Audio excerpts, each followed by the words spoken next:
Ladies and gentlemen, distinguished leaders and friends, it is an honor and a privilege to return to Kyiv, my third visit to your beautiful country. While the rest of the world is waking up to headlines about the upcoming royal state visit to Washington, a ghost has just materialized on platform 13 of the Kyiv Central Railway Station. Prince Harry has just stepped off an overnight train from Poland. He is alone, unannounced, and clutching his worn Invictus jacket like a suit of armor against the freezing Ukrainian morning. There is no Meghan Markle. There are no cameras from Netflix.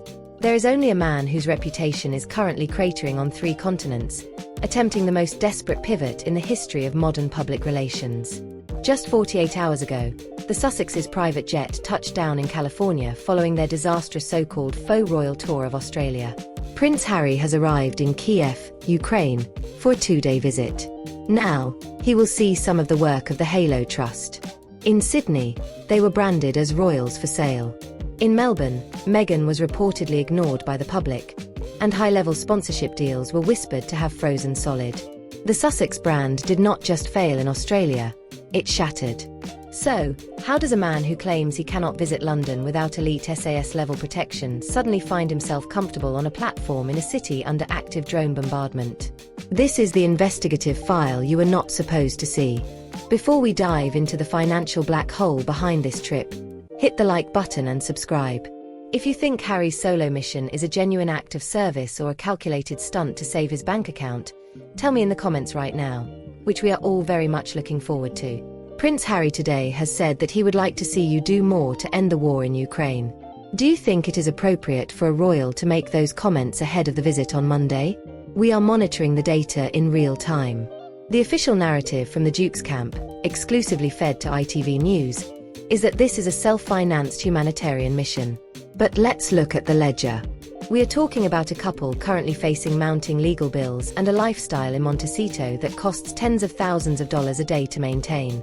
If the bank accounts are as dry as the Australian desert they just left, who is actually cutting the check for private high-security transit into a war zone?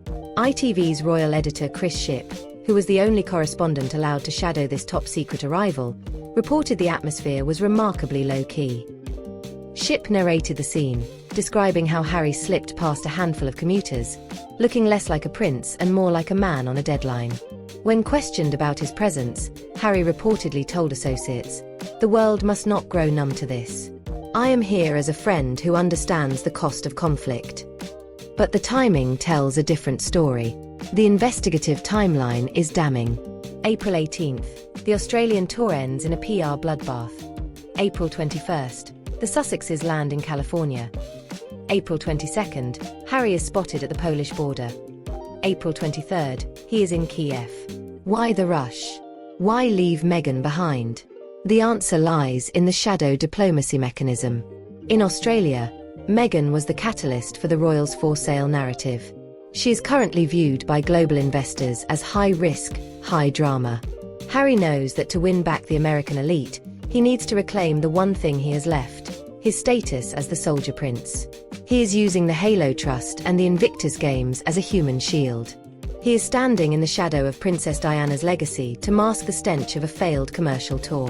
When Harry stands in a minefield today, he is not just looking for explosives. He is looking for a way to blow up the negative headlines from Sydney. We have uncovered a document regarding the United Kingdom's Soft Power Council, a body established in early 2025 to leverage royal assets for diplomatic influence. The coincidence is staggering. Just as the UK government announces a £4.5 billion support package for Ukraine, the renegade prince appears on the front lines. Is he a rogue agent? Or is he a shadow envoy for the very family he spent 6 years trashing? One senior palace source reportedly reacted to the news with cold indifference, stating, "The Duke of Sussex does not represent His Majesty. His actions are his own, as are his consequences."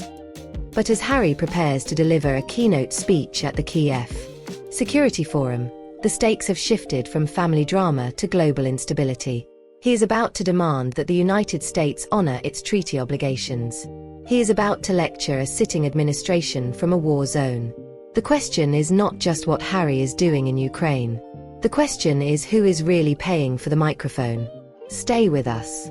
In the next few minutes, we are going to expose the secret financial link between the Sussex's Delaware-based holding companies and the non-governmental organizations currently hosting Harry in Kyiv. The paper trail is about to get very, very hot. Do not go anywhere. Like, subscribe, and turn on notifications. The breakdown of Harry's 3-word warning to the Kremlin is coming up next. To understand why the Duke of Sussex is standing in a war zone today, you have to look past the camouflage jacket and the somber expressions. You have to understand a highly sophisticated PR protocol we have dubbed the Invictus Laundry. This is not just a charity visit. It is a clinical 3-step financial and reputational maneuver designed to scrub a failing brand clean. The mechanism is triggered by a specific event, a catastrophic failure in public approval.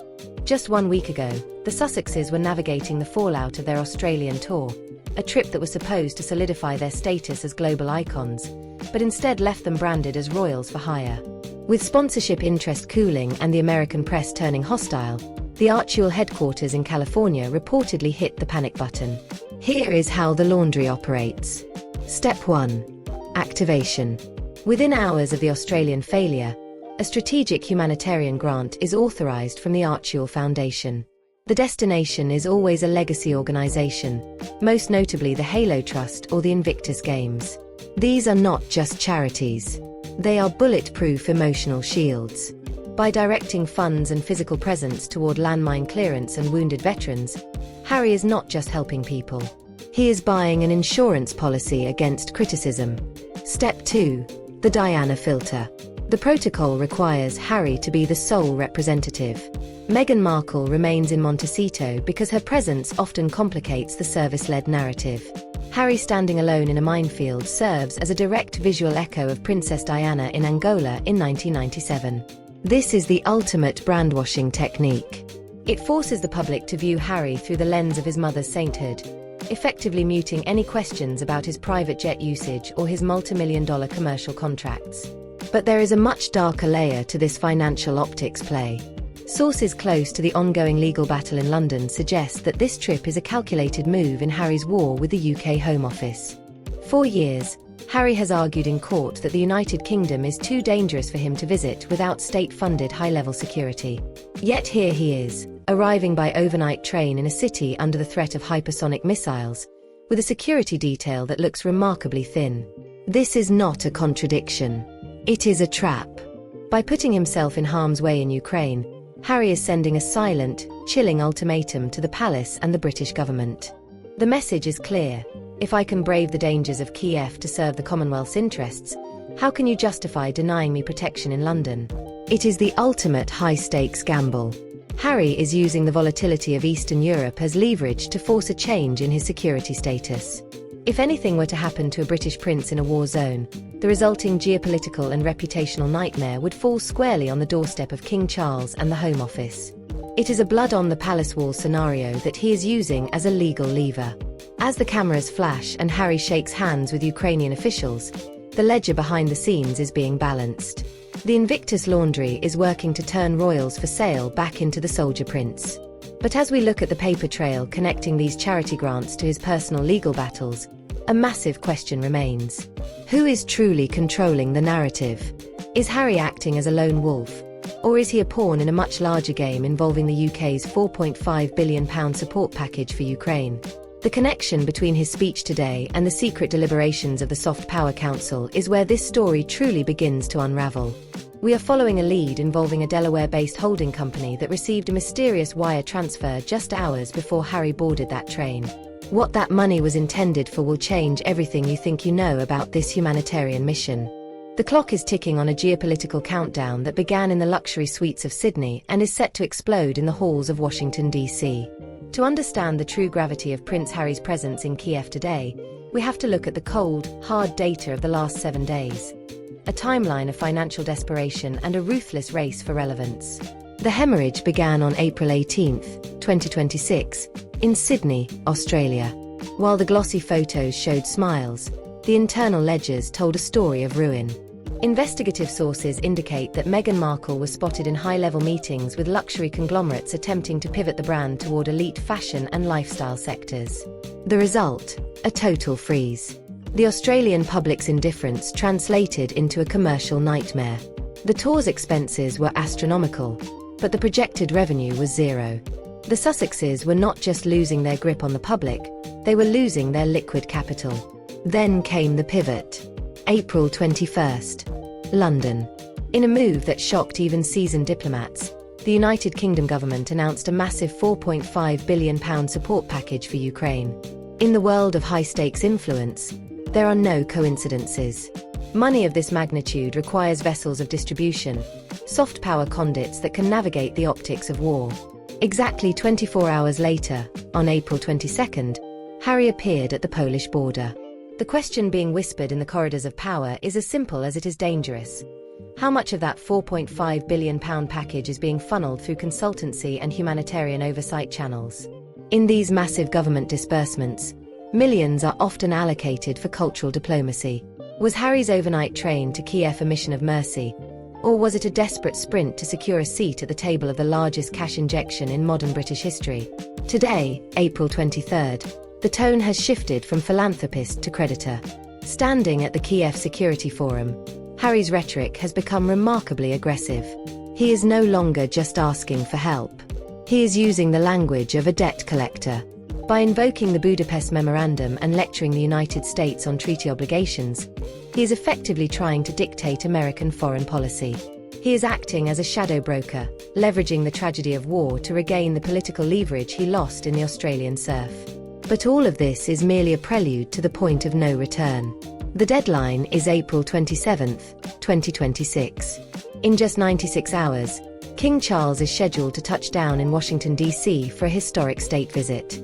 This is the ultimate high noon moment. You have the reigning monarch coming to solidify the special relationship through traditional, transparent diplomacy, and you have his son in a war zone acting as a rogue envoy, preemptively shaming the very administration the king is coming to visit. This is a direct frontal assault on the royal purse. Harry is not just fighting for headlines. He is fighting for the wallet of the Anglo-American alliance. If he can position himself as the indispensable man in Kyiv, he makes himself too expensive for the palace to ignore. He is forcing a choice. Who holds the keys to the kingdom's influence? The king in the White House, or the prince in the trenches? As the sun sets over Kyiv, the financial paper trail is leading directly toward the upcoming dinner in Washington. But as we have discovered, there is a third player in this game. One who is not a royal, but who holds the power to bankrupt the Sussexes' new political ambitions with a single social media post. The response from a certain office in Florida is about to turn this race for money into a total diplomatic blackout. To truly understand the why behind Prince Harry's sudden appearance in Kyiv, we must look beyond the official press releases and examine a hidden architecture of influence that was quietly codified just 1 year ago.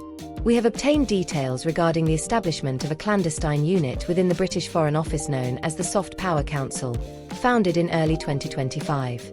This is not a conspiracy theory. It is a matter of administrative record.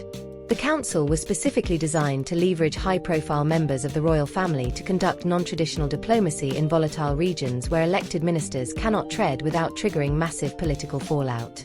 In 2026, Prince Harry, the man who claimed to have severed ties with the British establishment, appears to have become the council's most effective and most deniable asset.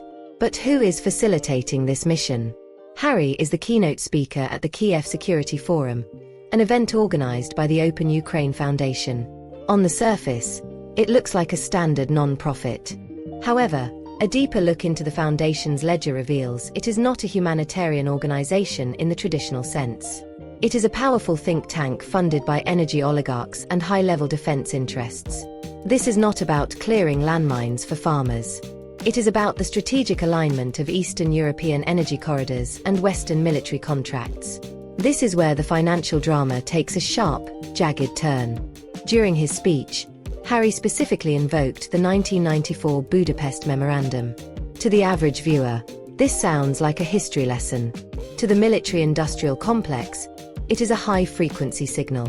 The memorandum is the legal mechanism that ties Western powers to Ukraine's security because they surrendered their nuclear arsenal. By publicly shaming the United States for its treaty obligations, Harry is acting as a specialized lobbyist. He is not there to represent the British public. He is there to trigger the legal clauses that authorize massive multi-billion-dollar disbursements for military hardware. Under the protective cloak of the Invictus Games, a brand that is beyond reproach, Harry is effectively operating as a debt collector for global weapons manufacturers. Every time he mentions democracy and sovereignty, he is providing the moral cover necessary for the next wave of defense spending to be approved in London and Washington. This is shadow diplomacy at its most clinical. The UK government can officially claim they have no control over the Duke's personal travels while simultaneously reaping the benefits of his aggressive lobbying. It is a plausible deniability mechanism that allows the palace to stay clean while Harry does the dirty work of pressuring the US State Department. But why would Harry agree to be a pawn in this geopolitical chess match? The answer is hidden in the fine print of his own financial survival. Since the collapse of his commercial ventures in Australia, Harry needs a new patron. If he can prove to the Soft Power Council that his influence can move the needle on international treaties, he becomes an indispensable asset.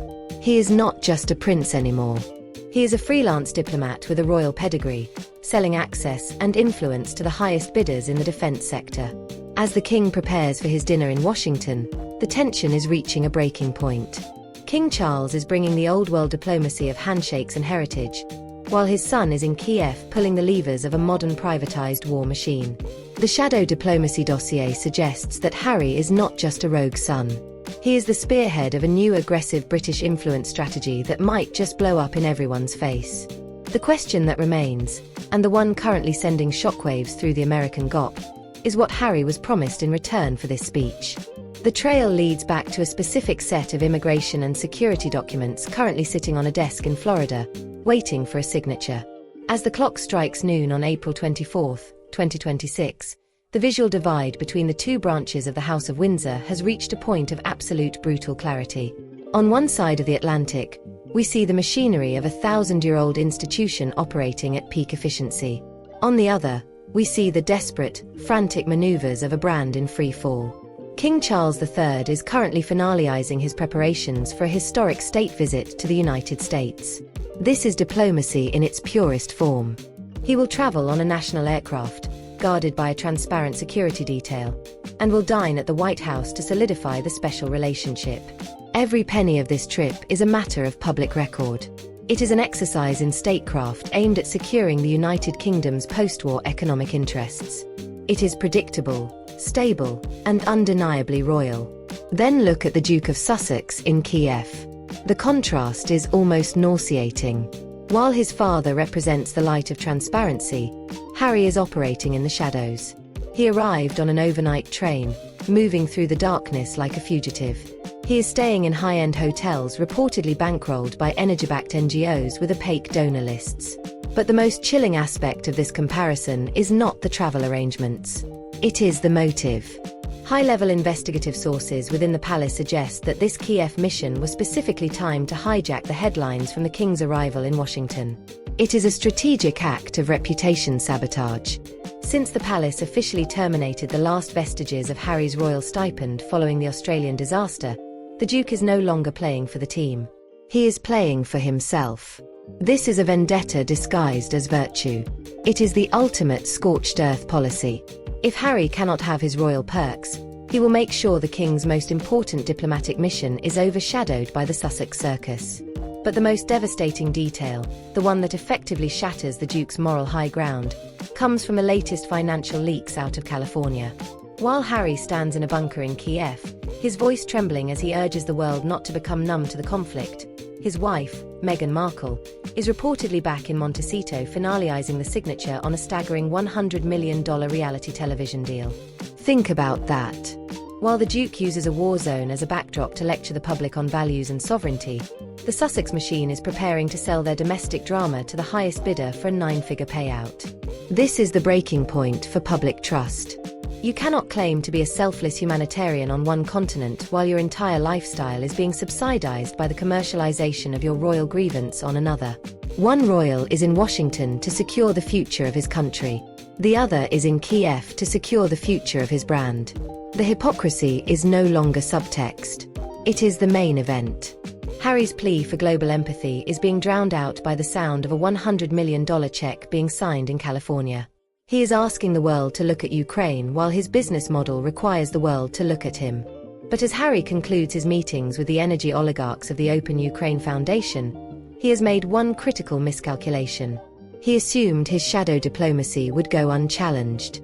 He forgot that the man waiting for King Charles in Washington has a very long memory and an even shorter temper. The geopolitical price for this little stunt in Kyiv is about to be delivered, and it is coming from an office in Florida that Harry was foolish enough to provoke. The state visit has not even begun, but the war for the royal legacy has already seen its first casualty, and the data suggests it is not the king who is bleeding. The clock has run out on Prince Harry's 48-hour blitz through the Ukrainian capital. As he boards the train back toward the Polish border, the world is left to dissect the wreckage of this shadow diplomacy mission. But what happens when the smoke clears from the Kyiv Security Forum? Based on the geopolitical dossiers we have analyzed, there are 3 potential trajectories for the House of Sussex, and each one carries a devastating price. Scenario 1. The Extortion Protocol. In this version of events, the palace, terrified by the prospect of Harry becoming a permanent rogue diplomat in war zones, quietly authorizes a massive grant to the Archewell Foundation. This is effectively hush money, a financial settlement designed to bring the Duke back into the fold and silence his attacks on the King's foreign policy. It is a win for Harry's bank account, but a total surrender of his remaining moral authority. He becomes the very thing he claimed to hate, a paid instrument of the institution. Scenario 2. The Trump Guillotine. If Donald Trump secures a second term in the upcoming election, Harry's interference in US foreign policy from a Ukrainian bunker will be viewed as a direct act of political sabotage. We are looking at a scenario where the Department of Justice moves to revoke the Duke's visa on the grounds of diplomatic overreach and visa application inconsistencies. Harry would not just lose his security, he would lose his home. His assets could be frozen under investigations into foreign influence, leaving the Sussex brand not just damaged, but extinct. However, the most likely scenario is far more chilling. Harry has likely walked into a trap of his own making. While he may have won the PR war for the next 24 hours, he has officially become persona non grata within the elite diplomatic circles of both London and Washington. By positioning himself as a soldier prince who lectures world leaders, he has made himself too radioactive for the very NGO and corporate boards he relies on for income. He is now a man without a country and a brand without a market, stuck in a perpetual cycle of high-stakes stunts that offer diminishing returns. He has won the battle of the headlines, but he has lost the war for the special relationship. But as we conclude this investigation, one piece of data remains that could turn this entire narrative into a criminal scandal. We have just received a leaked tax filing from the Halo Trust dated only days before Harry's arrival in Kyiv. Hidden within the operational expenses is a staggering consultancy fee transferred to a shell company based in Delaware, a jurisdiction notorious for corporate secrecy. When we cross-reference the amount of that transfer, the data was haunting. The figure matches almost to the dollar the outstanding debt Harry owes to the British Home Office for his previous security costs. The implication is unavoidable. Is Prince Harry using the humanitarian tragedy of Ukraine to settle his personal legal debts in London? Is the soldier prince being subsidized by the very conflict he claims to be helping end? We are currently tracking the registration of that Delaware company to see if it leads back to the Archewell Board of Directors. The Delaware dossier is being processed as we speak. What we found suggests this was not a mission of mercy. It was a mission of survival. This is breaking news, and the paper trail is still warm. If you want to see the bank records they are trying to bury, you need to stay tuned. Hit the subscribe button, turn on your notifications, and tell us in the comments. Do you think Harry is a hero or a profiteer? Your engagement helps us keep these investigations independent. Do not miss our